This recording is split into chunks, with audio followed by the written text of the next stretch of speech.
अखबार मालिकों, पत्रकारों और मैनेजमेंट के लिए खतरे की घंटी। दैनिक चर्चा आज के समाचार पत्र मझोले अखबारों के खिलाफ बनाई नीति। देखिए क्या क्या होने जा रहा है नई नीति के अंतर्गत। अब हम सब मिलकर इसका विरोध करें। अखबार मालिकों, पत्रकारों और मैनेजमेंट के लिए खतरे की घंटी बज चुकी है। भारत सरकार ने एक ऐसी सोची समझी रणनीति के तहत एक नई पॉलिसी को तैयार किया है। लोकसभा चुनाव से पहले इस पॉलिसी को इसलिए लागू नहीं किया गया क्योंकि सरकार को इसके दुष्परिणाम भुगतने पड़ सकते हैं। अगर ये पॉलिसी चुनाव से पहले लागू की जाती तो जमीन पर काम करने वाले अखबार मालिक सरकार को उसकी जमीन दिखा देते। हो सकता है कि सत्ता परिवर्तन भी हो जाता है, इसलिए पॉलिसी के लागू होने के बाद देश में सिर्फ 2% अखबार ही जीवित रहेंगे। छोटे अखबार जिनकी प्रसार संख्या 25,000 से कम होगी उन्हें कोई विज्ञापन नहीं मिलेगा। ऐसा इसलिए क्योंकि 98% अखबार इसी कैटेगरी में आ जाएंगे। सरकार एक रणनीति के तहत पहले मझोले अखबारों को मारेगी, फिर नीचे वालों को। छोटे अखबारों की हैसियत से सरकार बखूबी वाकिफ है। वह जानती है कि ये कभी नहीं हो सकता है। मीडिया संगठन और बार ऑर्गेनाइजेशन की तो वह पहले से ही निष्क्रिय है। सब अपनी अपनी राजनीति चमकाने में व्यस्त हैं। भारत सरकार द्वारा प्रस्तावित इस पॉलिसी में एक से एक नए नए बिंदु डाले गए हैं कि कहीं से भी कोई निकल ना पाए। मिसाल के तौर पर सर्कुलेशन वेरिफिकेशन के लिए आपको क्या क्या करना होगा। अपनी स्वयं के प्रेस होने के अलावा अब कोई विकल्प नहीं रहेगा। प्लेस ऑफ पब्लिकेशन अगर एक वर्ष के बीच में बदला गया तो आप अपने अखबार की वेरिफिकेशन नहीं करा सकते हैं। अखबार वितरण से होने वाली आय 24 से 48 घंटों के भीतर बैंक खाते में जमा की जानी चाहिए। अब से सिर्फ डेस्क ऑडिट होगा। अब से आप अखबार छापो या मत छापो, फिर सिर्फ कागज पूरे करके डिपार्टमेंट में जमा कर दो। फिजिकल वेरिफिकेशन नहीं की जाएगी। मशीन रूप रिटर्न का प्रारूप प्रस्तावित RNI के हिसाब से ही होना चाहिए। मिनट तो मिनट रिपोर्ट करना होगा। कब प्लेट लगाई, कब मशीन का बटन दबाया, कब पेपर फटा, कितनी स्पीड पर मशीन चली, मशीन पर 8 घंटे से कितने अखबार छपते हैं, मशीन का मेक और मॉडल कौन सा है, रील का वजन कितना है, उसमें से पेपर कितना निकला है, गत्ता कितना निकला, वेस्टेज कितनी हुई, हर चीज का वजन RNI द्वारा प्रस्तावित प्रारूप में भरना होगा। प्रिंटिंग प्रेस में कागज का स्टॉक कितना है उसे रील टू रील प्रति ग्राम के हिसाब से लिखना होगा। कुल मिलाकर 4 कर्मचारी प्रेस वाला इसी में लगाए जाएंगे। वह हर डिटेल भरें, इस चीज का वजन करें, उसे MRR मशीन रूम रिटर्न में अंकित करें।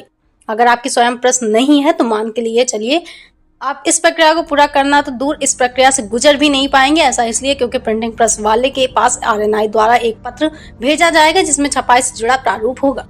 इसमें छपाई की GST bill, printing schedule, machine की क्षमता, प्रेस का मालिक का मासिक बिजली बिल तथा जनरेटर और डीजल बिल, प्रेस पर छपने वाले सभी अखबारों के नाम, उनकी प्रसार संख्या, कागज पार्टी द्वारा उपलब्ध करवाया गया है या प्रेस द्वारा कागज के बिल, पूरे महीने में इस्तेमाल की जाने वाली इंक चाहिए कि कुल खपत के अलावा कई और पैरामीटर शामिल किए गए हैं। और ये सारी जानकारी एक प्रेस वाले को बाकायदा एफिडेविट पर देनी होगी। अब आप स्वयं ही सोच लीजिए कि कितने प्रिंटर इसके लिए राजी होंगे। इसके अलावा आपको ये भी जानकारी देनी होगी कि अखबार में कुल लागत कैसे, जैसे कागज, प्लेट, इंक, बिजली bill, staff, salary, distribution cost, अन्य खर्चों के बाद आपका अखबार फायदे में है या नहीं। अखबार बेचने के लिए आपने गिफ्ट दिया तो कितने का दिया।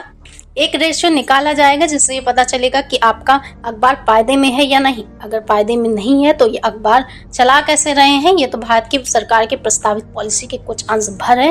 एक बार आप स्वयं पढ़ लें। हम सभी लोग समाचार पत्रों के व्यवसाय से लगभग 30 से 40 सालों से जुड़े हुए हैं। यकीन मानिए कि अगर ये पॉलिसी लागू हो गई तो देश में सिर्फ 2% ही अखबार बचेंगे, वह भी सिर्फ हिंदुस्तान टाइम्स या टाइम्स ऑफ इंडिया जैसे। ये पूरी इंडस्ट्री खत्म हो जाएगी। कुछ लोग अगर ये सोच रहे हैं कि हम तो अपने अखबार स्मॉल कैटेगरी में रख लेंगे, तो आप ये भूल मत करिए।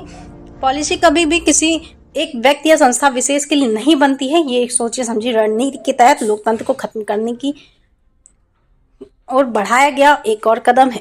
एक पुरानी कहावत है कि बकरा कब तक खैर मनाएगा। इसके अलावा गौर करने योग्य पहलू यह है कि कौन सा प्रिंटर आपका अखबार छापने को तैयार होगा। न्यूज़पेपर इंडस्ट्री से लाखों लोग रातों रात सड़क पर आ जाएंगे। PIB DIP कार्ड सहित पत्रकारों को मिलने वाली सभी सुविधाएं समाप्त हो जाएंगी। देश भर में प्रेस क्लब सहित पत्रकारों के हितों के लिए बनी संगठन संस्थाएं, एडिटर्स एसोसिएशन इत्यादि अपने आप ही समाप्त हो जाएंगी। अभी RNI की एनुअल रिटर्न ही नहीं भरी जा पा रही है। इसके लिए हर पब्लिशर धक्के खा रहे हैं। इसके साथ ही सरकार एक और कुठाराघात करने की तैयारी कर चुकी है। सिर्फ ऊपर के आकाओं से निर्देश मिलने का इंतजार है।